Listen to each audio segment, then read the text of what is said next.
ওখানে কাউকে জিজ্ঞেস করুন, ট্রেনিং সেন্টারটা করে দেবে একদম রাতে হয়।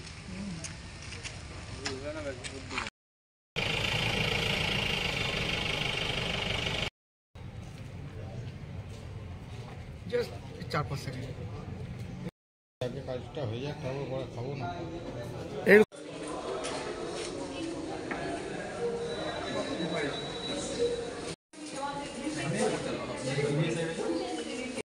মোবাইল নাম্বার, গাড়ি নাম্বারটা সব 12টার আগে মা বসে আছে ওইখানে যেন সুদক্ষিণা নেমে যায়, ঠিক আছে?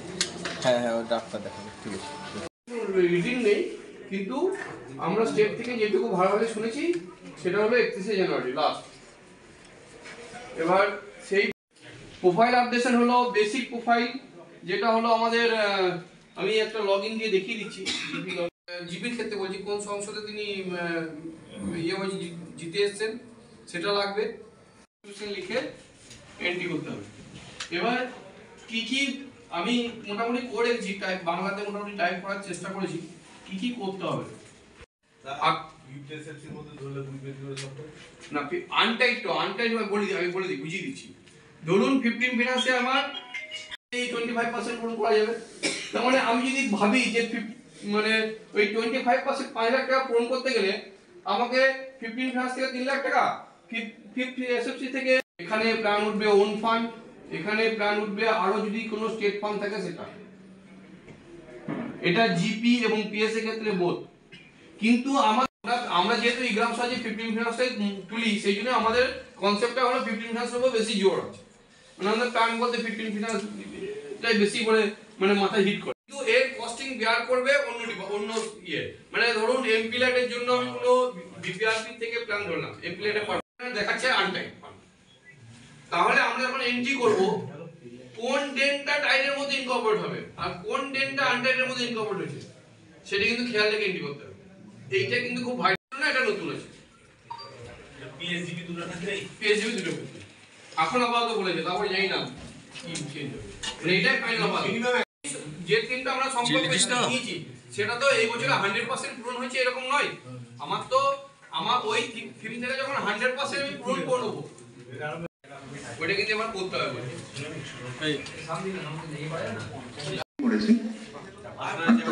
প্রথম যেটা ছিল সেটা হচ্ছে যে কনসেপশনটা এরকম ছিল, স্থায়ী সমিতিটা জেলা পরিষদ লেভেলে বানানো হবে এবং ব্লকের স্থায়ী সমিতি এবং বাস্তব পরিকল্পনা পাঠায়, ঠিক আছে? ক্রিয়েট কমিটি, দেন জিপি নিলাম। আমরা এখানে পাচ্ছি ফার্স্ট থিং যেটা, সেটা হচ্ছে যে আপনাদের মেম্বারটাকে প্রপারলি এন্ট্রি করে রেখে আসতে হবে। এবার যারা যারা মেম্বার হবেন এই স্থায়ী সমিতি করে দিলে এটা বেরিয়ে যাবে। আমি একটাকে করলাম, সে এরভাবে ডিলিট করে যাবেন। ডিলিট করে দিলে এটা তাদের পরে যারা থাকছেন তাদেরকে জাস্ট পজিশন গুলোকে সাজিয়ে দেবেন 1 2 3 4 করে। এটা প্রত্যেকের ক্ষেত্রে যারা যারা থাকছেন তাদের ক্ষেত্রে এটাকে দেবেন। যদি বাইরের কিছু জেলা পরিষদের ক্ষেত্রে আমরা যে ডেটাগুলো আইএস থেকে নিচ্ছিলাম ওখানে অনেক কিছু স্থায়ী সমিতি আমরা পেয়ে যাবো। তাহলে জিপি চুজ করে লোক সমিতি পাবো। দেন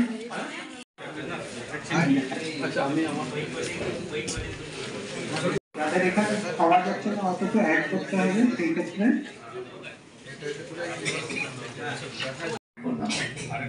জেনারেট করার পরে এবার আপনারা এখানটাতে যখন লিখবেন তখন তাকে 999 এ লিখবেন সবগুলো। স্থায়ী সমিতি জেলা পরিষদ স্থায়ী সমিতি সবার ক্ষেত্রে, কারণ সবাইকে যে কোনো সমিতির ক্ষেত্রে সব মেম্বার। কিছু কমিটি আছে 3টে টায়ারেই আছে, কিছু কমিটি আছে শুধু ডিপি লেভেলে আছে। আমরা যদি এইভাবে করি, মানে যেটা আমরা ডিলিট আমাদের ইগ্রাম সমাজে, তাহলে আমি আবার রিপিট করব, মানে আমরা এই বলবেন এতে কোনো অসুবিধা হবে না, খরচা খেতে অসুবিধা হবে না।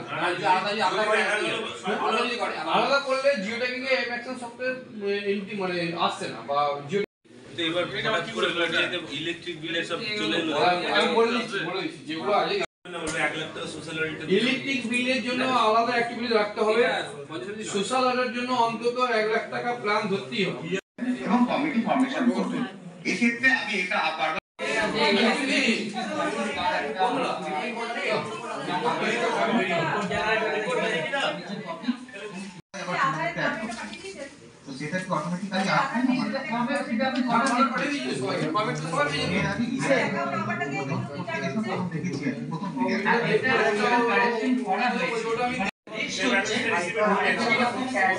রিসিপ্টটা হলো ওই চব্বিশ রিসিপ্ট নয়, এই রিসিপ্টটা হলো যদি 2 টাকা কমিটিটাই করতে দেবে না, এবার কমিটিটা করতে দেবে, এক করতে দেবে।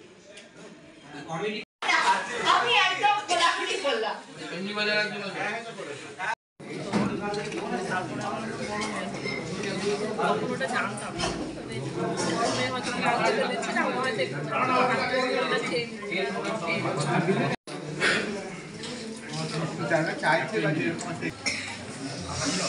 প্রত্যেকটা জিপির এগেইনস্টে আমার এমনি যদি করতে হয় তাহলে আমাকে পঞ্চায়েত সমিতিটা করতে হবে, কিন্তু ডিস্ট্রিক্ট এগেইনস্ট থেকে লগইন থেকে করতে হয়।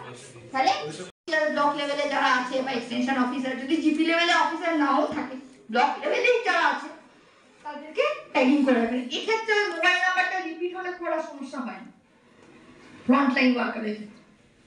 হ্যাঁ ঠিক আছে, হ্যাঁ মানে সিলেক্ট ধরুন, হ্যাঁ নিয়ে নেন এটা নিয়ে নেন। যেমন এফসিসিও কখনোই নেবে তো 8-10টা অ্যাটলিস্ট কভার করলে ভালো। যতগুলো ওই যেহেতু সব অ্যাসেসমেন্টটাই আমার এখন পোর্টাল নির্ভর হয়ে গেছে, সবকিছুই পোর্টালে জন্য করলে তখন শিডিউলে স্পেশাল সবাই এই ধরনের একটা পেজ খোলে, শিডিউল সবার ফিডব্যাক দিতে পারবে। ফ্রিজ করাটা কিন্তু বাধ্যতামূলক। যদি আমি সবাটা শুধু সেভ মোডে রেখে দিই, তারপর যদি এফসিসিও ওইটাকে খোলে, আগের বার অবধি যেমন যেটা শোনা তো বলে 50% এর গল্পটা এখন 25% করে দিয়েছে, সেটা করে দাও অনেকটা।